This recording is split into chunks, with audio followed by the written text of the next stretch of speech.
What is going on, everybody? Welcome to another brand new installment of For the Love of Wrestling. I, of course, am your host, the Renegade of Wrestling, JJ Williams. Happy Monday. Hope everyone had a fantastic weekend. We are here kicking off the week as we always do. We're going to discuss TNA Impact as well as Friday Night Smackdown today. Let's get ready for the calm before the storm here, because come next Saturday, the Jeff Meacham Network Multiverse of Media is going to be kicking into overdrive. I think Jeff said we have like 22 streams over 9 days across all branches of the Multiverse of Media. And when he put that number out there, I don't even think he was factoring in the 13 streams from No DQ. So 35 streams across all the channels within the Multiverse of Media over the next, it's just going to be insane, and it all kicks off this Saturday, but we'll get to more of that later. First thing we're going to jump into is TNA Impact, and Impact kicked off with the Rebellion Referendum. And basically, this was something put together by Mustafa Ali, our reigning and defending X Division champion, to determine who his number one contender is going to be. We had Leon Slater, Chris Bay, Alan Angels, Jason Hotch, Kevin Knight, and Jake Something in the match. And this was some fantastic, fast-paced X Division action to kick off the show. We ended up with Jake Something hitting Into the Void, which is what he calls his finisher, to pick up the victory and become the number one contender to the X Division Championship. And the entire time that he's on commentary, Mustafa Ali is just vehemently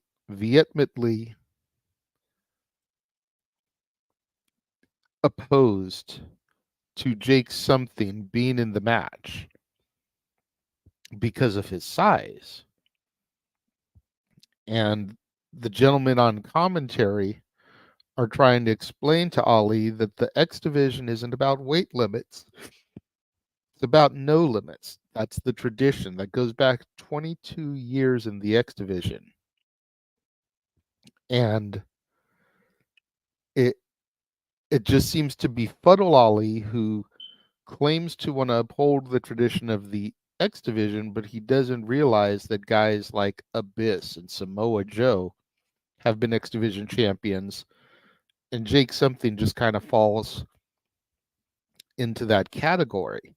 It's not that he can't do it, but he's not your cookie cutter cruiserweight type of style guy like most of the X Division. So it's going to be interesting to see the dichotomy of Jake Something versus Mustafa Ali come Rebellion, and if Ali can hold on to his X Division championship, or if Jake Something will take it from him. We then had a Dirty Dango promo, and he's got Alpha Bravo with him and Oleg Prudis, and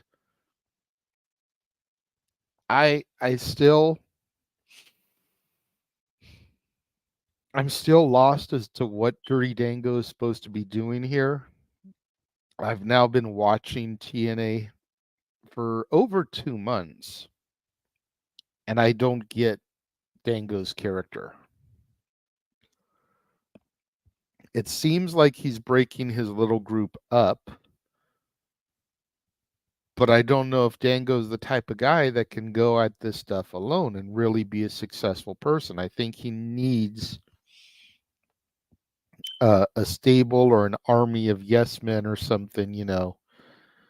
So I'm curious to see how this develops, if this turns into some kind of feud between him and Oleg, or what happens. But he seemed very frustrated in his promo. He kept yelling at Alpha Bravo to sit down. He tried to tell Oleg to sit down, and Oleg refused. And he's like, see, this is the problem with you guys. You can't follow orders.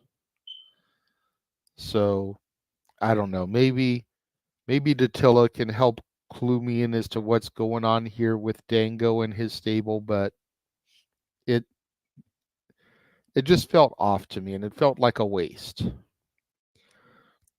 We then had Gia Miller backstage, and she's trying to get answers from Rich Swann regarding his heel turn.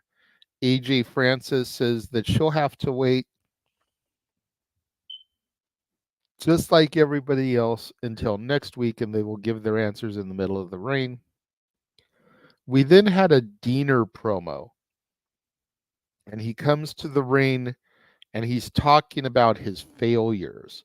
He takes blame for his decisions, says the best decision he made was at 5 years old when he fell in love with wrestling, but he's lost his love. He wants to find it, and he gives the audience the power to help make his decisions for him from here on forward. To me, this came off as kind of like a combination of the Shawn Michaels I Lost My Smile promo and the starts of a Choose Your Own Adventure book, because he's talking about how he lost his love for wrestling and he wants to find it again. And then at the same time, he's like, every decision I make from here on out is going to be in the hands of you, the fan. And I don't know how many of you guys out there remember Choose Your Own Adventure books, but you'd read like a couple of pages, and then it would be like, if you want to do this part of the story, jump to this page. If you want to do this part of the story, jump to this page. And it just kind of, the way Diener set it up kind of feels like that's what's going to be happening. The grizzled young veterans come out and they try to get Diener to leave because it's time for their match. And Diener asks the audience, should I leave or should I stay? And they, of course, tell him to stay. Diener tries to get some over on the grizzled young vets, and the grizzled young vets just beat the piss out of him. The time splitters come running out, and we go into our scheduled match, which is the grizzled young vets versus the time splitters. Good tag team action here. Really enjoyed the match. The time splitters pull off a surprising victory over the GYV. And it's very surprising now, knowing the news that's come out since then, because the reports going around are that the Motor City Machine Guns, Sabin and Shelley, had their last hurrah at the 2300 this past weekend in Philadelphia for the TV tapings, and come April 1st, they're free agents. So the fact that they let the time splitters, Alex Shelley and Kushida, go over on the vets when, we'll see what happens once the TV shows air, but the grizzled young vets are just starting to get rolling here in Impact, TNA Impact, and Sabin and Shelley are leaving. You'd think they'd give the GYV a decisive victory over them, so I don't know. We'll have to see what happens when those episodes that were filmed this weekend air, but I don't know if it was the right decision having them beat GYV and via submission at that, to Dattila's point. We then had an interview with Hammerstone, and I'm not going to lie, I kind of tuned out here. Hammerstone does nothing for me.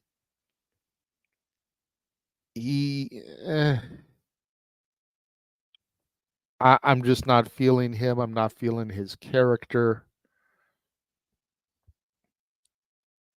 From there, we go to PCO versus Crazy Steve for the Digital Media Championship. And Khan comes out, keeping his rivalry going with PCO. It allows Crazy Steve to get a roll-up victory over PCO, which I didn't expect Crazy Steve to lose the title to PCO at a Random Impact, but at the same time, I was hoping it would be something better than just a screwy roll-up victory. Definitely looks like we're going to go to PCO Con again at Rebellion. which of course Dattila will be at live. We then get a backstage promo from Decay, and they want Spitfire since they never really got their tag team rematch. MK Ultra enter the scene. They feel that because they lost the titles to Spitfire, they deserve the first match. And I don't know, man. I still feel like we're going to get some kind of multi-person, multi-team match coming up here at Rebellion, which I'm looking forward to, not going to lie. We then had the world-class maniac Eric Young come out to the entryway and cut a promo, and he basically challenges Frankie Kazarian to Full Metal Mayhem at Rebellion. I gotta admit, after seeing this challenge get laid out, I'm kind of bummed that I wasn't able to get enough of the funds to be able to get there and see this match live. There will always be another time, though. It just didn't work out for this trip. But holy hell, Full Metal Mayhem, Kazarian versus EY should be a banger of a match at Rebellion. Dattila, you are lucky you get to see it live. We then had Dimeless Dana Brooke take on Silesia Sparks. This was a squash match. I will admit, they gave this match a little bit more time than most squash matches, but are there no actual knockouts that Ash by Elegance can be fighting here? She's an established worker, came to TNA from the WWE after being released from her contract there, and I do none of the knockouts want to work her because she's such a shitty wrestler that they're afraid she'll injure them? Like, what's going on here? We did have Xia Brookside come out at the end of the match when Dimeless Dana Brooke was beating Silesia Sparks down. So it looks like Xia Brookside is going to be her first actual contracted TNA roster match, probably at Rebellion. But it's just stupid. Okay, but you're the one that's always complaining on the air about squash matches and enhancement talent. That's confusing to me, Dattila. You say on your show how you don't like certain people facing enhancement talent, but you're defending it here? Oh, I don't know. Okay. But I feel like there's enough lower card people in the TNA knockouts division that they could be having her face instead of just bringing in enhancement talent. We then had a Nick Nemeth promo, and the system interrupts him. This was a nice little back and forth to set up the Nick Nemeth versus Moose match at Rebellion. I did enjoy the promo here. Main event was Tasha Steelz, the Boricua Badass, versus the Juggernaut Jordan Grace. This was some terrific knockouts action, although it was very predictable. You knew the Juggernaut was not going to lose here. You're going to keep her pushing at least into Rebellion. So that was my only issue here, was that it was just a predictable ending. That is going to wrap it up for Impact. We are going to take a little bit longer than normal commercial break here, as we are going to show you guys everything that is going to be coming up. I talked about it at the start of the show. WrestleMania week, kicking off with open mic night karaoke this Saturday, and everything that's going to be going through WrestleMania weekend. Check this out.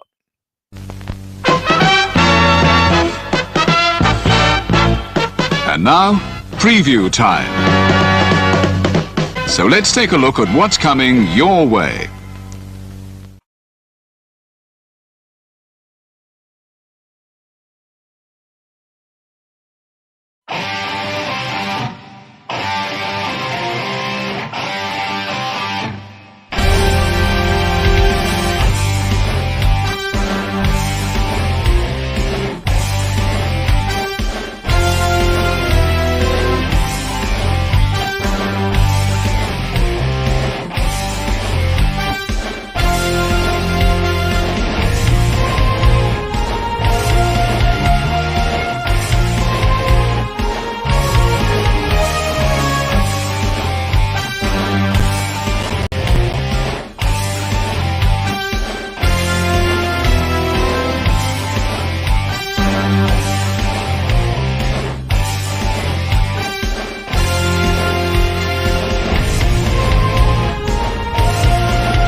And we are back.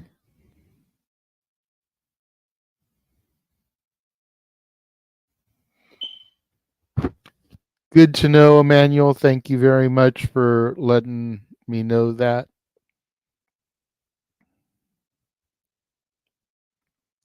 So now we come to SmackDown for the week. And SmackDown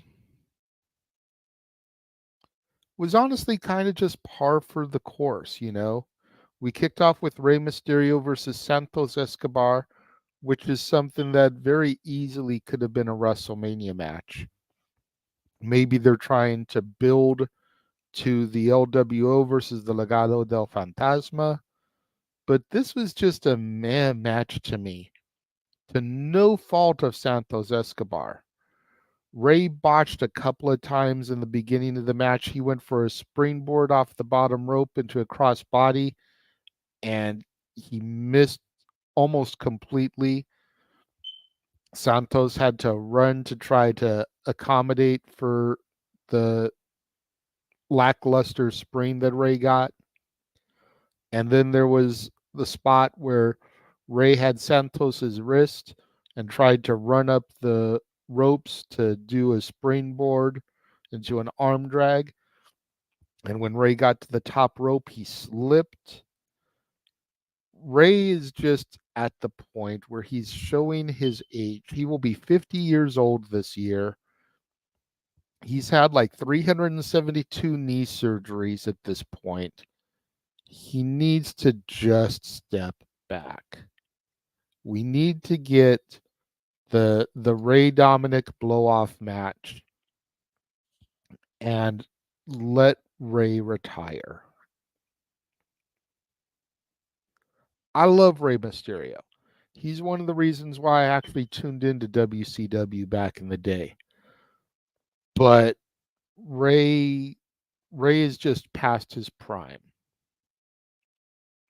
And the sooner Ray realizes that, the better. We then had Bayley and Naomi backstage, and Bayley thanks Naomi for having her back.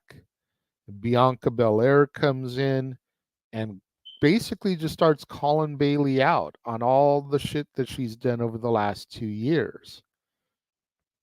Bianca is very unforgiving for everything that Bayley and Damage Control did to her over the last 2 years.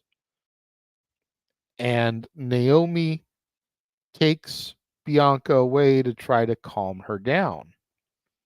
When we catch back up with Naomi and Bianca after the commercial break, Naomi tells her that Bianca's feelings are valid, but that she has her back as well.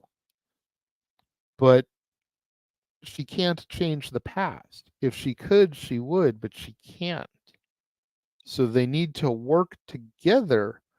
Otherwise, they will continue to get picked off by Damage Control just like they've been doing to Bianca for the last 2 years. And Bianca seemingly concedes to this.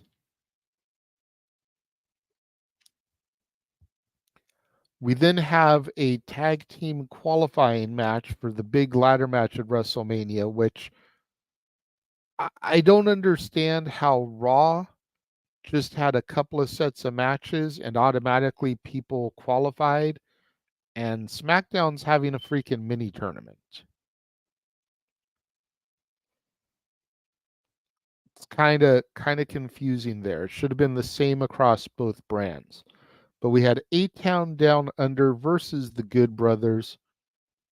Good tag team action here. Gallows looked like he may have pulled a muscle in his leg. Not sure if it was kayfabe storyline or if it was legit. I'm sure we'll find out going into Stand and Deliver, as the Good Brothers are part of the little thing that's going on over there to see who's going to challenge Braun Breaker and Baron Corbin. So, of course, they jobbed here, allowed A-Town Down Under to get the victory. It just seemed to make perfect sense. We then had a Braun Breaker highlight package to get everybody hyped for Braun's big, can't say debut because he's had a squash match or two on SmackDown already, but just really trying to hype the presentation of Braun Breaker, because I've said a few times, I think Stand and Deliver is going to be the end for him. I think he's going to do what he's going to do at Stand and Deliver. Him and Corbin will lose the tag titles, and then he'll be full-time on SmackDown. We then had Naomi versus Io Sky, and during Io's entrance, they cut backstage, and we see Io beating down Bayley, just effectively taking her out of the action for the matchup there. Didn't want her to be able to get involved, didn't want her to be able to interfere. Some tremendous women's action here, all the way up until the very end.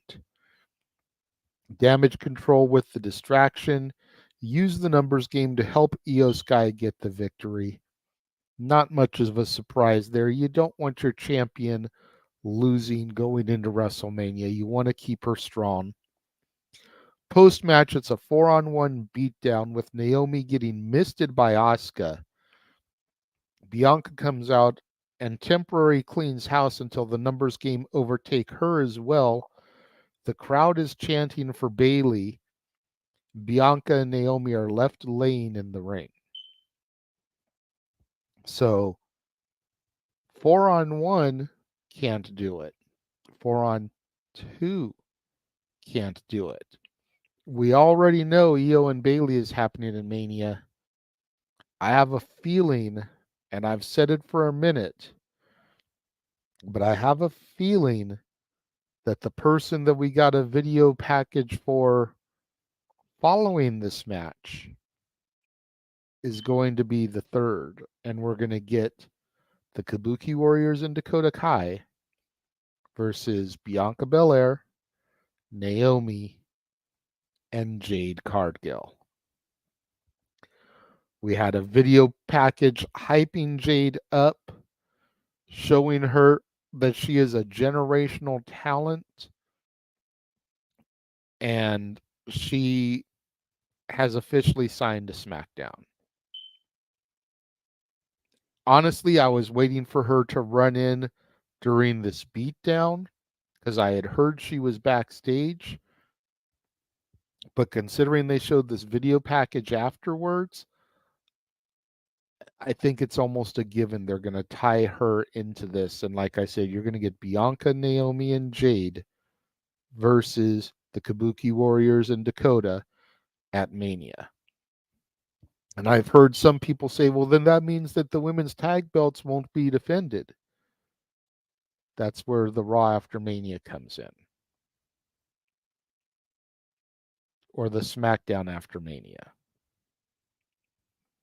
You have Bianca's team win, and then Bianca and Jade challenge, or Naomi and Jade challenge for the titles on the show after WrestleMania.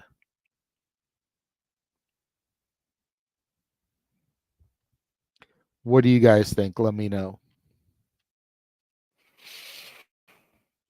We then get a little backstage segment of Bianca trying to help Naomi flush her eyes out with water after being misted. We then have a backstage segment with Kevin Owens and Nick Aldis, and Pretty Deadly interrupts. KO ends up making a challenge to Pretty Deadly for a tag team match next week. Says that he had a partner a couple weeks ago. Then just seemingly randomly asks somebody in the background if they'll be his partner next week. It ends up being Randy Orton, who he was talking about having teamed up with a couple weeks ago. Randy agrees to be his partner against Pretty Deadly next week. I feel bad for Pretty Deadly. They're going to get murdered. I think the go home episode of SmackDown is going to end up being the Pretty Deadly funeral because they're going to get killed this Friday. KO then knocks both of them out in one shot like he did to Theory and Waller a while back. Just did a complete run and knocks both of them out in one shot. We then go to the home of AJ Styles, and LA Knight attacks AJ at his home, is arrested, and then later on released, no charges pressed, because of course not, it's a fucking wrestling angle. But traditionally it's going to be heels that do home invasion attacks, not baby faces. So that was kind of weird there. We then had the Street Profits versus the AOP to see who qualifies to move on to face A-Town Down Under in the tournament. It was an all right match. I am just not impressed by the AOP whatsoever. Street Profits got the victory here. All that leads us to the main event segment as the head of the table, the tribal chief Roman Reigns, with Paul Heyman, has a face-to-face with Cody Rhodes, the American Nightmare. And to Roman's credit, for the entire in-ring segment, he's a man of his word. And it's just him and Heyman and Cody. And the two men throw verbal jabs back and forth at each other. Roman asking Cody, you're a fool for trusting Seth. And it was honestly a lackluster promo by both men. I agree with what everybody has been saying on the internet lately. It was good, but it wasn't WrestleMania main event great. We have 4 shows until WrestleMania. Raw tonight, SmackDown this week. April 1st, Raw from Brooklyn, which will feature The Rock on it. And then the SmackDown the night before night 1 of WrestleMania.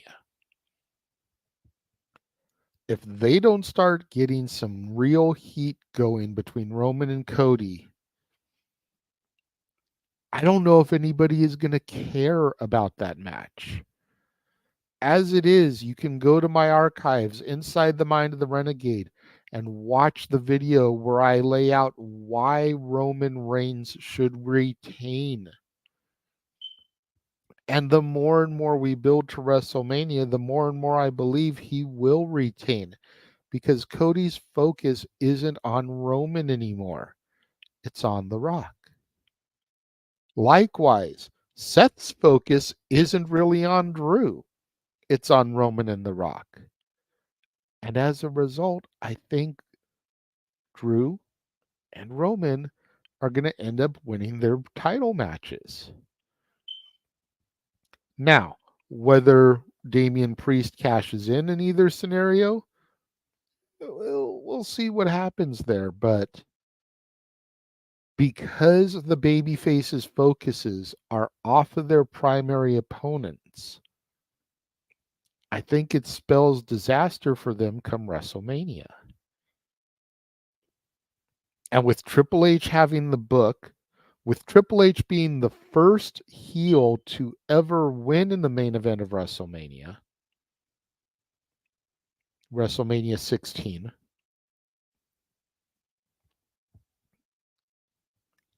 I could see him pulling that trigger. What do you guys think? Let me know. Leave some thoughts in the comments below. Overall, when it comes to both shows, I think I would give Impact an 8 out of 10.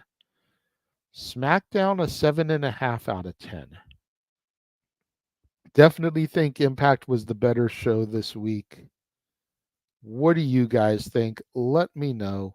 Leave thoughts in the comments. Going to take one more quick commercial break, show you all the upcoming open mic night specials that are booked through the rest of the year. Come back, and then we will do our shows and get out of here. Stay tuned.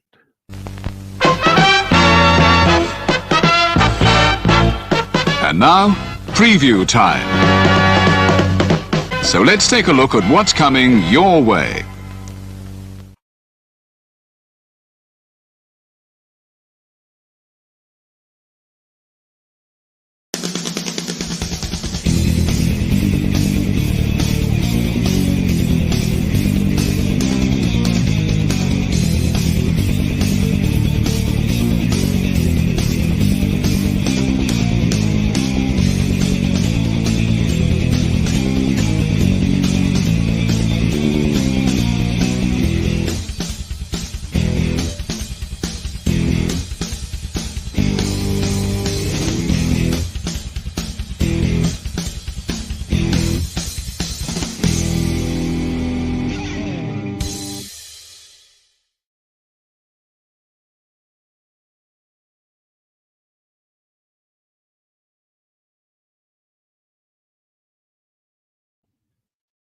We are back. Thank you guys for sticking around. Thank you guys for hanging out. Chris is 8 out of 10 for Impact, 7 out of 10 for SmackDown. Solid. That's pretty much on point with what I said. Nathan says he thinks it's going to be Jade versus Nia at WrestleMania. except Naya's a Raw talent, Jade's a SmackDown talent, so that ain't happening. Thanks for playing, though. Maybe next year if they get shuffled around in the draft, but not this year. So that's going to just about do it for this week.